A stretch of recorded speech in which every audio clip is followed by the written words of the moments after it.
How is it going, lads? Back again with another league. This time, instead of old school, we're on the new school. It is Runescape 3. Different combat mechanics, different gathering skill mechanics, and much different graphics. But the one thing that isn't different is the build I have in mind for the Equilibrium League. Defense pure, poison only. That means, for the entire league, I won't be leveling attack, strength, range, prayer, magic, and necromancy. So any task that requires you to equip weapons, achievement diaries where one step needs you to teleport, or to use certain skills, we will never be able to complete.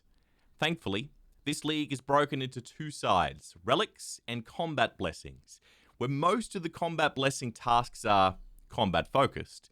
So it should give me a chance to get through the relic tasks without combat skills.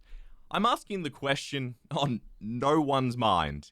Can you complete the Equilibrium League being only level 3? We'll find out. Looking at the snapshot of my relics and combat blessings, this is what I've gone with. Now, I won't be going over the relics in the tiers that I didn't take, but if you would like to know what they do or theorycraft your own build, I recommend going to the Runescape wiki. I'll be using it non-stop during the league, and I put the league wiki page in the description down below. For Tier 1, RuneScape 3's gathering skills work a little differently, specifically mining. You see, to mine a rock, it's based off your tool tier, your strength level, and how durable the rock you're mining is. And if our attack and strength are 1, we need to take Survivalist to counteract this. Survivalist gives us the highest tiered tools, so we can have the best efficiency right out the gate. Not to mention double every resource, a nifty backpack to store it all, and a buff that makes archaeology not as bad of a slog. Tier 2, I chose Divine Druid. I know there's a lot of text on the screen, but let me summarize it for you. It gives me an item that teleports me to pretty crappy places, but it also stores herbs and charms. From now on, any time we do gathering skills, we'll randomly get herbs and charms. It also makes herb lore, summoning, and divination so much easier, and a cheeky way to level up my hunter. But the best thing out of all the text is summons with a skill boost now increase it by 3 times. So a little compost mound follower joining me will increase my farming by +3. And an Arctic bear will give me 21 hunter levels. With Tier 3, Nature's Network focuses on farming, Assassin's Insight on Slayer, and Voidwalker, the one we've chosen, is on everything. Just like Divine Druid, where from now on we passively gain herbs and charms, Voidwalker passively gives us shards just by skilling. Shards that always contain clue scrolls and randomly dropped useful items, which include dragon equipment. And it gives us an item that teleports to way better places than Divine Druid, one of which is directly next to a bank. That's our bank telly sorted. Tier 4 was actually chosen for us. You see, Crystal Grace helps with necromancy and unlocks all magic spells in all spellbooks. Our magic level needs to be 1 and is going to be 1. So we can't cast anything. And Transmutation gives us a spell that gives us magic XP. Well, I'd like it to remain at 1. So we are forced to pick Antiquarian, and it's a good thing we do, as it makes archaeology practically redundant. Archaeology is about finding artifacts in many different regions to turn them into relics to gain pretty big buffs. But Antiquarian gives you all the relics, meaning you don't need to do any of the regions or the quests to unlock it, and enough energy to put them in right away. Now these buffs are like powerful buffs from previous tiers, like Superheated. Fish are cooked when caught and burnt logs when cut. But also helps us with a few things like increasing how much food we restore. Tier 5 was such a tough decision for me, as I took Divine Druid, which is all about summoning. Surely I should take Devout because it increases summoning damage and I can bank anywhere. I didn't. For Tier 5, I took Clue Connoisseur and Tier 6 are rejuvenated back into Production Master. Remember, we can't complete any tasks related to any of the core combat skills.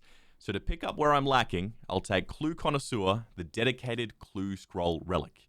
It gives me a snazzy outfit, where, let's be honest, most leagues I am all about the drip, and each clue reward has double caskets and a maximum number of loot. It should be a breeze getting through the clue tasks, especially when Voidwalker gives us a constant supply of clues. And for Production Master, to get the best armor in the game, Primal, you need to go through the slog of smithing. And it too is much different to old school. In my memory from the last RuneScape 3 leagues, it took forever to train that skill. And you know it will again for this league when Superheated is a relic designed specifically for smithing. So Production Master is the pickup I need to speed things up. Not only it makes items processed at once, I'm unsure if this is for smithing, but I do know it's for crafting and fletching. But also we get an infinite supply of urns. Urns are just a thing you have that gives you XP as you passively train. It fills up, and when it's full, you release it to get a huge amount of XP. But wouldn't it fill up very quickly because of the League XP multiplier? And at Tier 6, we've just unlocked times 16. And then the urn itself would benefit from the XP increase, timesing that by 16. I think it's the skiller's dream to take Production Master, considering it helps with cooking, divination, farming, fishing, hunter, mining, prayer, rune crafting, smithing, woodcutting, and a passive buff to construction, herb lore, and fletching. Lastly, for Tier 7, that is a combat-focused relic and leads us into our combat blessings, is Naragi Edict. 4 times, every 4 seconds, we are healed 10,000 HP and are revived if we die. It's essentially my panic, oh shit, button that will save my ass more than once, I can guarantee it. Which leads us into the combat blessings.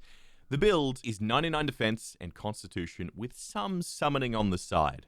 That's it. Thankfully, Jagex has catered to the madness I've created with a build path where we don't need to fight at all during any boss fight. Combat blessings are broken up into chaos, balance, and order.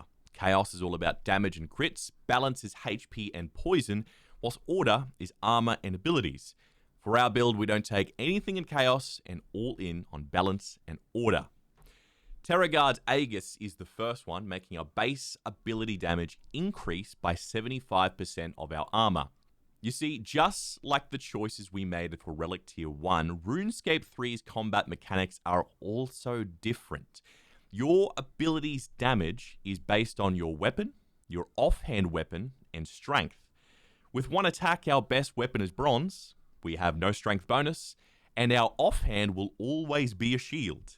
So our base ability damage is hot garbage. Terragard's changes this, so we don't need to worry about weapons at all, we can just focus solely on armor.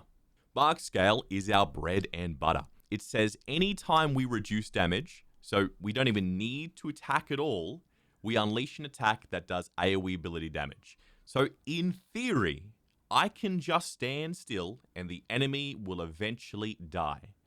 To make sure we survive that entire fight, we need to take Tier 3's Eternal Sustenance. Yes, our Lord and Savior is back. Food is no longer consumed when eating. And thanks to the helpful RuneScape wiki and the blokes who went into great detail with fast food in RuneScape 3, we know our eat every tick on the tick mechanic from old school RuneScape also works.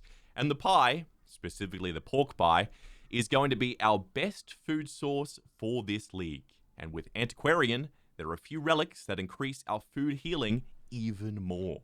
Now, based on what we've picked for the first 3 tiers of choices, it assigns us a god tier power, Splash Zone, giving us a boost to our area of effect, which works with Bark Scale and makes it so the bigger they are, the more damage they take. It's not too good for us since abilities are unlocked based on your attack, defense, range, and I don't think defense has many multi-target attacks. Tier 4 of our blessings is higher power, increasing our base ability damage by 30%. We can now just add that to our Terra Guard's buff and do some simple maths and say that whatever our armor is, that's our damage plus 5%. Tearing Thorns does increase our bark scale damage by having the poison damage equal to our HP, and wearing armor increases our life points. It's just, I don't think there's any other way for us to deal damage over time where most of the dot damage is locked behind magic and attack, which is level 1. And finally, Envenomed is our huge capstone for the build. Base, it makes it so any boss or mob is no longer immune to poison, and we can just deal damage to them. But it also increases our damage by 50%, and because RuneScape 3 skills go to 120, that gives us a possible 290% damage increase combined with Herb Lore, if we make it that far. With our choices chosen, it assigns us our God tier power 2 Power Archive, which is a bot that gives us 20 different storage spots for perks with Invention, which is good because I don't really have a single plan for Invention, and this guy is going to be our HM slave of the league. That brings us to our regions. I picked 2 of them based on gear, and 1 of them based on the ultimate goal I have for this build. For the gear, in order for me to get Primal, the best armor that you can make, you need Wilderness.